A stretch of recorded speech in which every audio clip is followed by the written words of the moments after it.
ادامه گفتارهای رادیوی فرهنگ.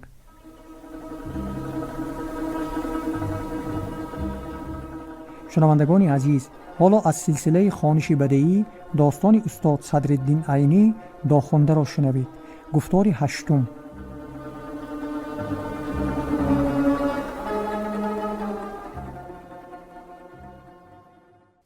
فصل 23. امیدی نو. تابستان شد. راهی پربرفی میانه حصار و سمرقند گشاده گردید. وقتی سفر سمرقند در رسید، خوجین دید که بازار یک خدمتگار جانسپار است. این گونه خدمتگار را بیمزد مدتی دراز کار فرموده ممکن نیست. اگرچه خود این خدمتگار تنها با یک خوراک و پوشاک کار کردن گیرد هم، دیگر خدمتگاران این را ویران خواهند کرد و اغوا خواهند انداخت که به در دیگری با موز خدمت کند. بنابراین علاج واقعه پیش از وقوع باید کرد. خوجین پیش از برآمدن به سفر سمرقند بازار را پیش خود خوانده گفت: من نمیخواهم تو را بیمزد کار فرمایم. بنابراین سالانه یک چیز گفت شنید کرده مانیم بهتر است. بازار: سلامتی شما در کار است. من یک مرد مسافرم. در خانه شما مثل خانه خودم جایگیر شدم. اول آنکه مزد در کار نه. اگر نه گفته خودتان همت کرده نباشید، من چیزی نمیگویم. اختیار به خود شماست. گفته آدمگری کرد. دیگران کمتر دهن هم به این آدمگری تو، من هم آدمگری کرده به تو سالی 50 تنگه دادنی می شوم. خرسند می شوی؟ خدا دولتتان را زیاد کند. من البته خرسند می شوم. یک تعامل دیگر. خوجین می گوید: در میانه گوسفند جلابان و چوپانان هست که وی را هم به تو شنوانیده مانم. این تعامل چنین است: اگر گوسفندی را در راه گرگ خورد یا گم شود، تاوانش به گردن چوپان است. این تعامل را برای این کردن که بیشترین چوپانان مردمان پستی حق ناشناس می شوند. از خوجین آش می خورند، نان می خورند، پوشاک می پوشند، لیکن مال وی را سرشته نمی کنند. به این سبب بسیار گوسفندان در راه تلف یا گم می شوند. حتی بعضی چوپانان از دزدی هم روی نمی گردانند. بنابراین این شرط را در میان آوردند که چوپانان سهل نگیرند و خودشان هم گوسفندی را ندزدند. البته تو از آن آدمانی کرنمک نیستی. با وجود این از قطار مردم برآمده با تو این شرط را نکردن مناسب نی. زیرا در آن وقت دیگر چوپانان هم شوق گرفته از میان برداشتن این شرط را طلب می کنند. اگرچه بازار در اول کار از این شرط ترسیده باشد هم، به کارچلانی و احتیاطکاری خود تکیه کرده این را هم به گردن خود گرفت. حقیقتاً بازار از طالع خود خرسند بود. وی خیال میکرد که اگر 12 سال با این شرط کار کند، هر سال 50 تنگگی در 12 سال 600 تنگه می شود. اگر هر سال مزد خدمت را در آخر آن سال گرفته با آن پول گوسفند خریده ماندن گیرد، در اندک وقت یک چاروادارچه خواهد شد. اگرچه خود دیگر نیت خانه‌دار شدن نداشته باشد هم، تا رسیده شدن پسرش یادگار کلبه‌ای برای خود تیار کرده وی را خانه‌دار خواهد کرد. در این صورت تا آخر عمرش در خانه خود در پیش فرزند و کیلین خود خواهد ماند. حیفا که بیچاره زنش این خرسندی ها را ندیده در سر راه بی کسی و بی خانمانی مرده رفت. تنها جدایی زنی وفادارش که همه مصیبت ها را به هم دیده بود، به خرسندی آینده خلل می رسانید. مهرماه مرد. مهرماه وفادارم مرد. هرچی به نشان نرفت. یادگار را به من از خود یادگار گذاشت. گفته تسلی می داد. بازار از بی‌مروتی های یعقوبای هم اکنون آنقدر آزرده نبود. هرچی کرد به خود کرد. خواه نیک کرد خواه بد کرد. اگر وی بد کرد به جای وی خدا مانند عظیم شاه یک مرد خیرخواه را به من راست آورد. می گفت و در حق یعقوب بای سر زلفی تو نباشد سر زلفی دیگری گفته یادی وی را از خاطر خود تماما می تراشید. فصل 24. سفر. روزی سفر رسید. چند نفر گوسفند جلابان ارگوتی و حصاری هم به راه تیار شدند. هر کدام آنها به قدر حال بعضی 100 بعضی 50 سر گوسفند کرده به چوپانان سپردند و همگی با عظیم شاه یک شده به راه در آمدند. چوپانان گوسفندان را می راندند. خوج اینها هم تا ارگوت با رمه خود سواره می رفتند. بازار شبها چیرم نکرده رمه خود را که 250 سر گوسفند بود پاسبانی می کرد. سگ را به هر طرف هلکش داده گرگ و حیوانات درنده دیگر را از آمدن به سر گوسفندان باز می داشت. تا رسیدن به ارگوت هیچ فلاکتی روی نداد. بازار شکر از جاهای خطرناک بی آسیبی گذشتم گفته به دل خود خرسندی می کرد.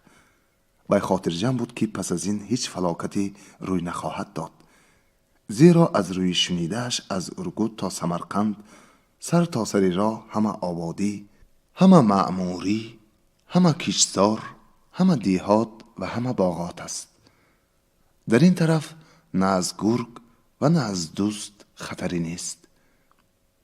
گوسفند جلابان ارگوتی چند روزی گوسفندان را در چراگاه های ارگوت به چرانیدن فرموده خود در خانه خود آسودند و عظیم شاه را هم به خود میهمان کردند. پس از آن که از دماغ گوسفندان به خوج اینان کوفتی راه برآمد به طرف سمرقند رفتنی شدند. خوج اینان سواره به طرف سمرقند رفته چوپانان را به آهسته آهسته رانده بردن گوسفندان امر فرمودند. چوپانان و از این جمله بازار سحر بر وقت رمه را پیش انداخته به طرف سمرقند راندند. راه این طرف اگرچه از جهت آبادی از راه کوهسار بهتر باشد هم، لیکن چنگ خاک هوای غبارآلودش دماغ‌های چوپانان ما را که به هوای تازه کوهستان پرورش یافته بودند قریب به ترکیدن می آورد. از سحر تا دمیدن آفتاب چنگ آنقدر غلبه نداشت.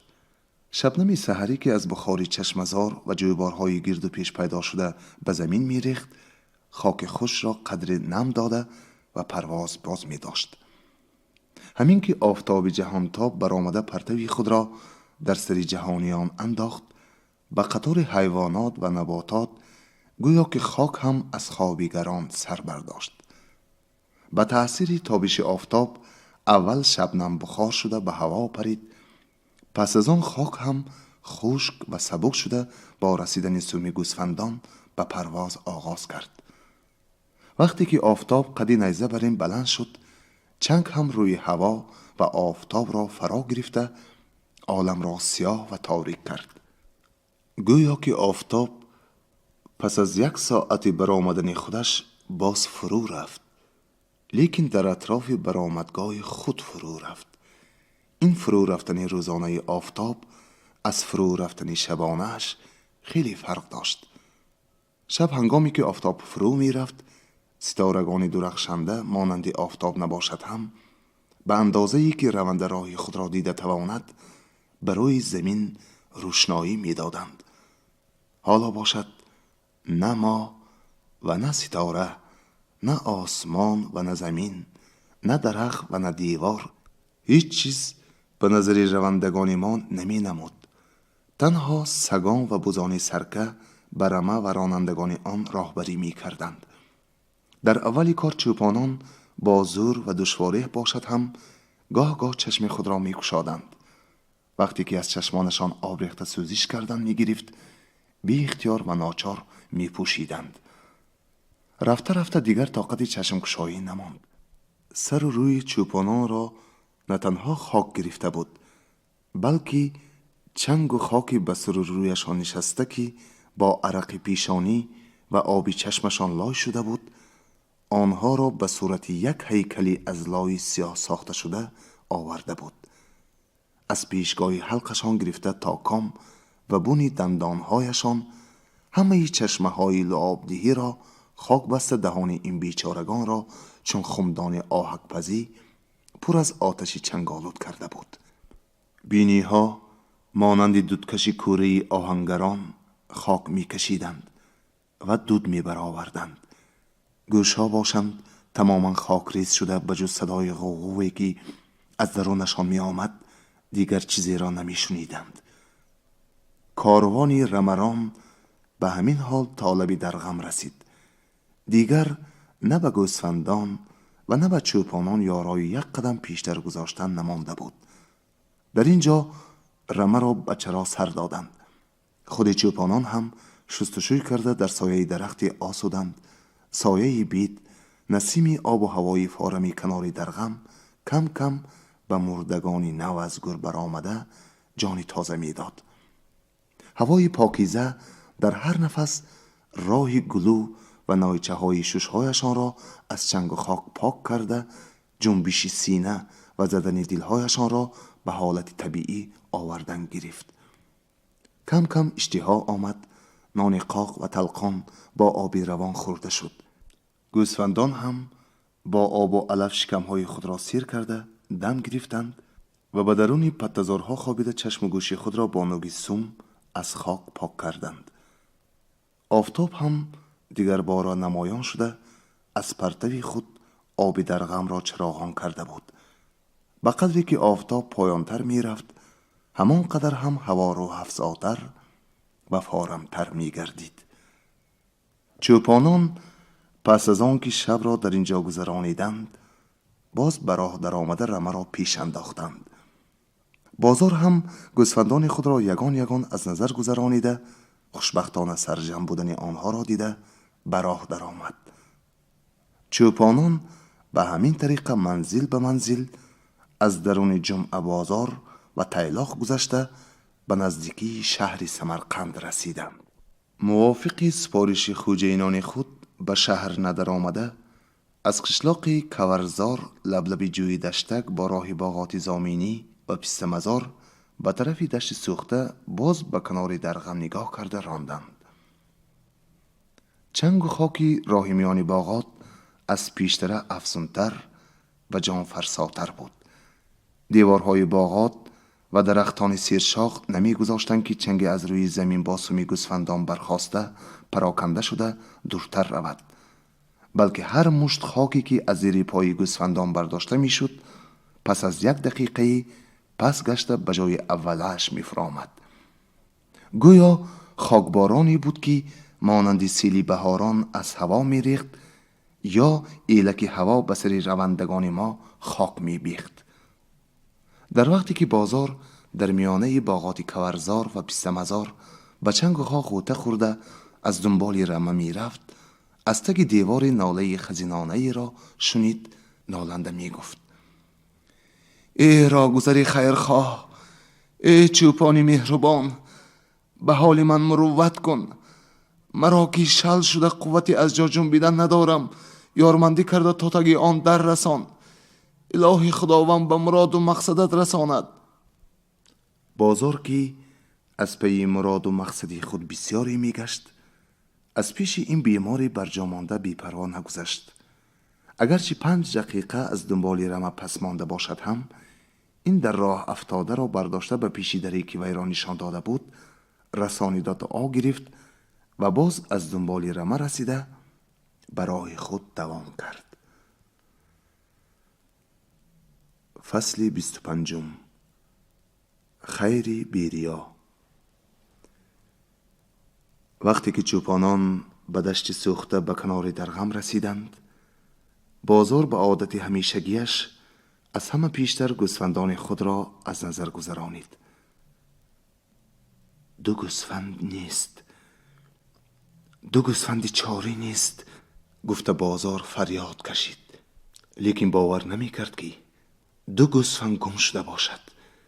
زیرا هیچ گمان نمی کرد که آمده در نزدیکی یک شهری آباد 2 گوسفند را گرگ ربوده یا دزد برده باشد. دوباره گوسفندان را از چشم گذرانید.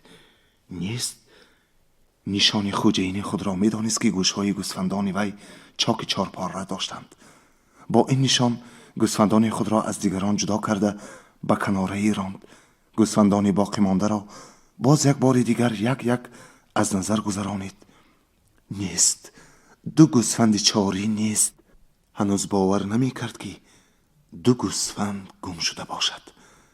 رفیقان خود را خبر داده با هم جستجو کردند. نیست که نیست. اکنون شکی نمانده بود که 2 گوسفند گم شده است. لیکن دل بازار به این واقعه رضا نمی داد و نمی خواست که گم شدن 2 گوسفند را، یعنی تلف شدن موزه خدمت 1 ساله‌اش را، پس از کشیدن این همه رنج و محنت قبول کند. لیکن این حقیقت بود. هرچند ناگوار است، باید این حقیقت را قبول کرد. اکنون چاره چیست؟ هیچ. خواست که پس رفته جوی و جرهای راه آمدهش را کافتکاو کند. شاید نشانی گم شده خود را دریابد. رفیقانش باز داشتند. هیچگاه گوسفند به اختیار خود از رمه جدا نمی ماند. در این میان گرگ هم نبود. معلوم است که اینها را گرگان 2 پا ربودند گفتند. بازار بی‌طاقتی می کرد. گاه از رفیقان خود دورتر به کناره‌ای رفته به سر خود خاک می بیخت. گاه به کنار درغم نشسته در غم این واقعه از چشمان خود خون می ریخت. چاره نیست. به قضا رضا دادن در کار است. خود را تسلی می داد. برادرم مرد. جفتی گاو و زمینم از دست رفت. از وطنم جدا شدم. نهایت از همدمی عمریم مهرماکی به همه مصیبت های من به من همراهی می کرد جدا شدم. هر کدام این کلفت ها را که از تصورش دل آدم می لرزد پس از بسرم افتادم برداشتم. به گم شدن 2 گوسفند و تلف شدن مزد خدمت 1 سالم که در پیش آن فلاکت های از سرم گذشته هیچ است، چرا برداشت نکنم؟ اگر زنده باشم سال دیگر قصور اینها را می برارم. بازار با این گونه محاکمه های خردمندانه آرام گرفت و دست و روی خود را با آبی سرد در غم شسته به پیش رفیقان خود باز آمد. گوسفند جلابان، دلالان و قصابان سمرقند را دید و بازدید کرده به سر رمه های خود رسیده آمدند. عظیمشاه گم شدن 2 گوسفند خود را شنیده هیچ اظهار اندوه نکرد. خب ضرر ندارد. عظیمشاه میگوید 2 گوسفند گم شده باشد صدقه سر. گوسفند باز یافت می شود. سلامتی را یافتن دشوار است. چیزی گم شده خیر بیریا به شمار می رود. عظیمشاه با این گونه فلسفه های دیندارانه یتیم خود را تسلی داده خود از درون خرسند بود. وی به دل خود می گفت من با گم شدن 2 گوسفند هیچ چیز بای ندادم. توان آنها را بازار خواهد داد. حتی با رسانده دادن گوسفندان به سمرقند این توان را پیشکی داده است. این کار در حق بازار ضرر باشد هم در حق من لطف خداوندی است. زیرا اگر بازار از من قرضدار نشود ممکن است که کار مرا پرتافته به در دیگری رود. همیشه قرضدار و محتاج بودن این گونه خدمتگار جانسپار بهتر است. حالا 2 گوسفند گم شده است. اگر 2 گوسفند دیگر هم گم می شد باز بهتر بود. به این واسطه برای خدمت سال آینده هم به من بنده شده می ماند.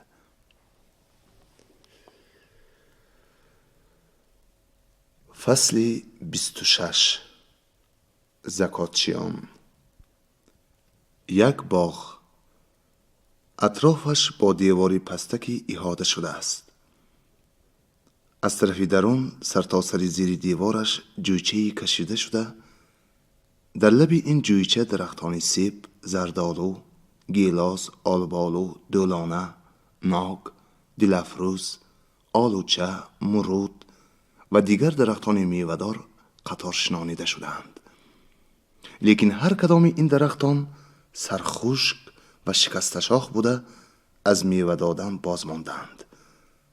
در یک طرف این باغ تخمینا یک تناب تاکزار است که از غوثی کنده هایش خیلی پیر بودنش و از پیچ در پیچی نوده هایش در این 1 سال 2 سال تاکبر و قیچی نخوردنش معلوم می شود. بعضی تاک ها و درختان بید و زردالو پیچیده برآمده بودند. اگرچه بعضی شاخهای این تاک‌های به درخت پیچیده سرخوشک شده باشد هم از بعضی هاشان نوده ها سر زده، از آنها جا جا سرهای انگور نمایان می گردید. در یک طرف دیگری این باغ جری چقوری هست که از ساختش آب برده بودن این جری و سهلگیری صاحب باغ یک مقدار زمین باغ را خراب کردن آن معلوم می شود. در درآمدگاه باغ یک رباطی 7 پاخسگی کهنه، در روبروی دروازه رباط یک سرحوض هست که گرداگردش را درختان گجوم سایه انداختند. بر روی صوفه این سرحوض 4 نفر مرد به پهلو دراز کشیده با هم صحبت می کردند. یکی از اینها به آن دیگر گفت: استنقل، اگر به باغت اندک مهنت می کردی انگور مثلثی 1 ساله را خود همین باغ می داد. در وقت انگورپزی همسایگان هم از دست من و تو آسوده می ماندند. استنقل در جواب گفت: رستمکه، خوب گپا گپ می زنی. خودت باغ خودت را از این هم خرابتر کرده ماندی. به اینجا آمده به من ورساقی می خوانی. من و تو بنده های نغز خداییم. به ما خدا مهنت را روا نمی بیند. باغ ما، 4 باغ ما همسایگان ما اند. آنها مهنت کنند، انگور را رسانند. از 10 باغ اطراف از هر کدام 5 پودی شبکاری کنیم می شود 50 پود. 10 پودی گیریم می شود 100 پود. اگر آنها را مثلث اندازیم به جای آب مثلث خوریم هم می رسد. خانه آباد شمسی باغش را خوب آباد کرده است. دیروز از سر دیوارش نگاه کردم، تاکهایش به جای برگ هم انگور انداختند. از این بر این باغها 20 پود هم گیریم ضرر نمی کند. گفته دیگری به گپ همراه شد: روزی قل، نفست را کلان نکن. کم کم خور دایم خور گفتند. اگر از یک باغ حاصلش بسیار بود است، گفته یک بار 20 پود برداری، باغدار به جانش رسیده از پایت می افتد. عاقبت دوزش را به دست افکنده به یک جای می رساند. احتیاط کرده آبمان را پف کرده خوردن ما در کار است. اگر پایمان را بیجا مانیم، باغدارانی که مهنت می کنند لینگمان را از آسمان می بیارند. گفته رستم به رفیقان خود نصیحت داد: خانه خراب نیکلای هم در شهر ما پای قباق‌ها و پیو نوای‌ها را کشاده در آنجا نازنینان عالم پناه را کاسه گل کرده شنانده ما را در این کوی بد انداخت. نباشد پدر و بابای ما عرق خورده کلان شده بودند. اگر ما هم در این کوی‌های بد نمی افتادیم، باغمان را از باغ شمسی آبادتر می کردیم. گفته شاقل که در گوشه دم نزده نشسته بود حسرت کرد: ما نیتان این گپایه. یک گپ دیگر، انگور قریب شیرین شده است. از مثلثی پارسالا 1 خمچه هست. این را هم خورده خالی می کردیم، به همه خمها از انگور نو مثلثی تازه می انداختیم. گفت: بی درد بای بچه. این خمچه کجا بود که من روز جمعه هرچند کافتم نیافتم؟ ثانی گمان کردم که مگر یگان وقت در وقتی مستی خالی شده است که نفهمیده ماندم. گفت استنقل: بتگی پا رو گر کرده مانده بودم. نامیده. خس یافته بیا، در را خورده خالی می کنونیم. مای هم با 4 ابزال خودکش می دهد. گفت روزی قل: گوشتی بریانی سر روغن یا که سیخ کباب نباشد مای خوردگی بر این نمیشی. گوش نباشد بقلجان هم شدن میگیرد. رستم گفت 10 تا بقلجان نمکین، 4 سر پیاز، 1 شیشه می آنیتا نشان میدهد. ایستا. به کوچه نگاه کرده نوروز گفت مگر از کوچه گوسفند گذشته ایستاده است؟ اگر زکاتش را گرفته تانیم گوش بریان هم می شود، سیخ کباب هم. در واقع یک رمه کلان گوسفند گذشته ایستاده است. چطور میگیریم؟ جدا آسان. نوروز گفت روزی قل تو خیز رفته به تگی انبوری دراز کشیده خواب رو. رستمکه از دومی تو ایستد.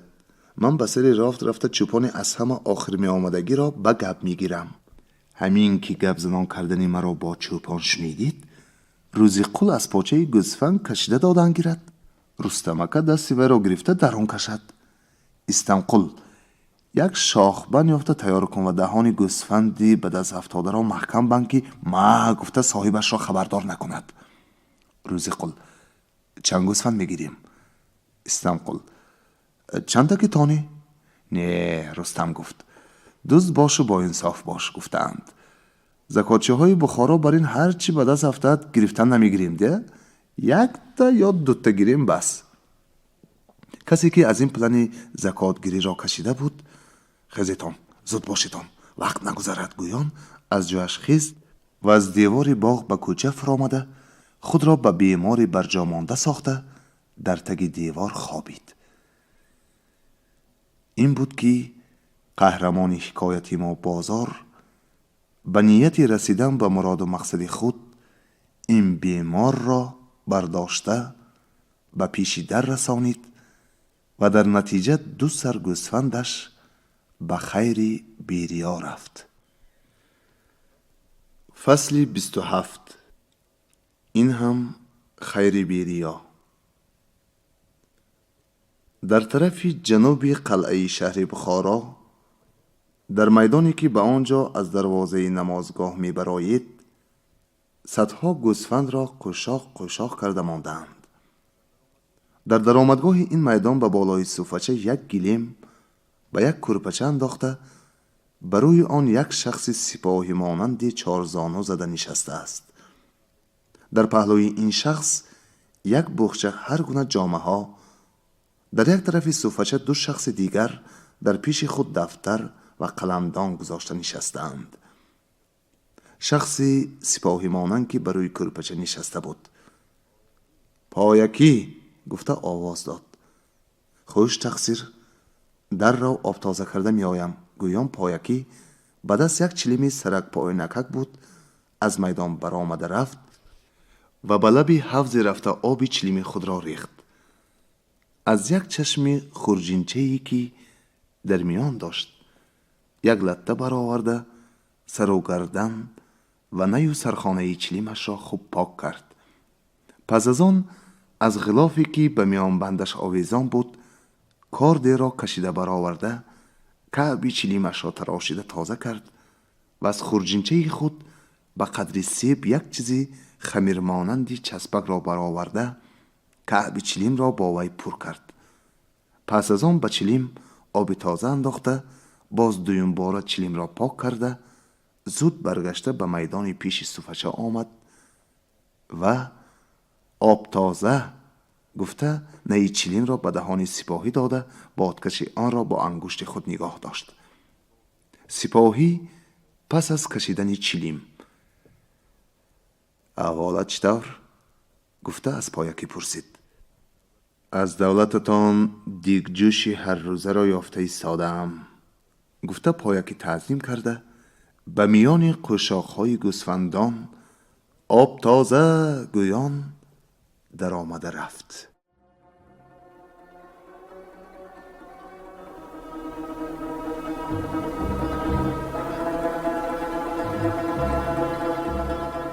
شما از سلسله خوانش بدیعی داستان استاد صدرالدین عینی داخونده را شنیدید. راوی هنرمند حبیب الله عبدالرزاقов.